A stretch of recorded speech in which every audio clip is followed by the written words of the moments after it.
What's up, everybody? True Boxing here. Thank you for coming back to Get Hit with the Truth. So today we're continuing my 2021 year-end top 10s as we look at my number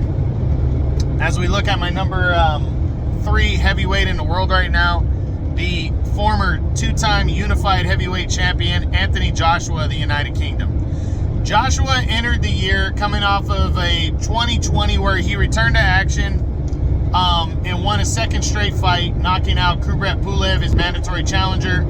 That was his second consecutive win since he lost his lone fight of his career to Andy Ruiz Jr. by an upset 7th round TKO. He avenged the loss in December of 2019, scoring a one-sided decision over Ruiz to regain the unified title, and then he took on Kubrat Pulev a year later and defeated him.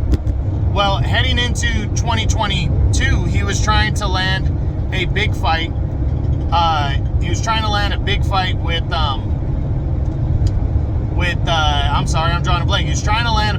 Tyson Fury for the undisputed heavyweight title. And it looked like the fight was damn near close to being signed, done, and good to go. And Deontay Wilder pulled some shit about the third fight with Tyson Fury, sent it to potentially go to court and forced Tyson Fury to fight him a third time after potentially backing out of the fight earlier in the year. But they ruled in Wilder's favor, and a fight between Fury and Wilder had to happen. So now Joshua had to turn his attention to his mandatory challenger from the WBO, former undisputed cruiserweight champion and undefeated Alexander Usyk. And this was a huge fight worldwide. In the United States, not a lot of people, were showing it love. For some reason, Anthony Joshua, he's got a big name in the United States, but not as big as you would hope. But worldwide, this was a huge fucking fight with Alexander Usyk. And everybody was looking forward to this. Honestly, in all my videos, the fight between Joshua and Usyk has gained more views than any other video I've ever done. Almost double more than the rest of them. I just got one for 2,000 views. A breakdown video I just did had over 2,000 views, and it's still building because the fight hasn't even happened yet. But the fight between Usyk and Joshua garnered 3,700 views. That's the most I've done, and like I said, it was damn near triple whatever I did prior to that. So a lot of people were looking forward to this fight. It was a huge showdown right there to determine the best fighter, and to determine a new or still unified champ. And Joshua came in the favorite. A lot of people thought because he was a good combination boxer puncher and he was the bigger man that he was going to hurt Alexander Usyk and beat him. But I knew if Joshua got drawn into a boxing match that he was going to he could lose this fight. And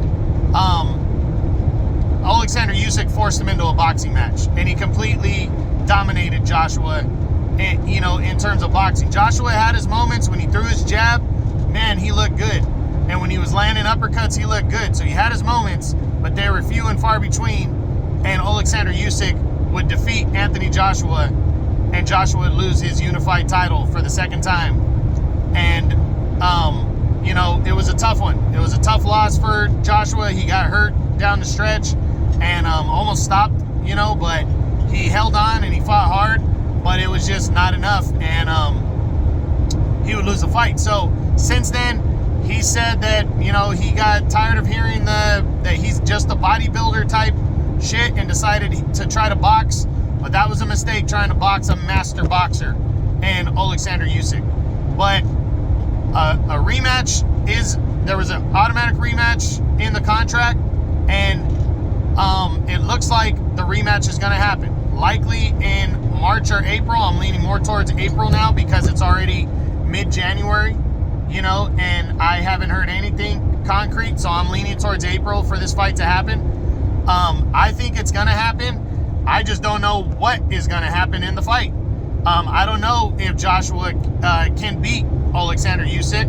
I think he can. I think if Joshua fights the way he knows how to fight, as a combination boxer-puncher, then I think he'll have some success, and he has opportunity to potentially knock out Alexander Usyk. But if he decides to get drawn into a boxing match again, he's absolutely going to lose again. No questions asked. So on the horizon is a potential undisputed title fight for the winner, especially if it's Joshua, because that is a huge fucking fight because both guys are from the UK. Huge fight for Joshua to get Tyson Fury in the ring. But Joshua's got to go beat Alexander Usyk first, and I'm not sure if he's going to win that fight. So we'll see what happens, but it's going to be an interesting year. But if Joshua loses, he's probably not fighting again in 2022. So I'll tell you that right now. And hey, that might be it for him. He might call it a career after that. Right now, his stats, he drops one spot from number 2 to number 3. 32 years old now. So he's definitely not young anymore. So we're going to see. But his highest ranking is number 5 by the WBA and IBF, but that doesn't matter because he has an automatic rematch clause in the contract, and he's overall 24-2 with 22 knockouts. So this is Anthony Joshua's moment right here against Alexander Usyk. Getting the fight and winning the fight is going to really set himself up for maybe the final stretch of his career, or a loss, and that could be it. So we'll see what happens in 2022, and that's what I got on my number 3 heavyweight, former 2-time unified champion, Anthony Joshua, as my 2021 year-end top 10s continue. I hope you enjoyed it. True Boxing, you've been here with the truth.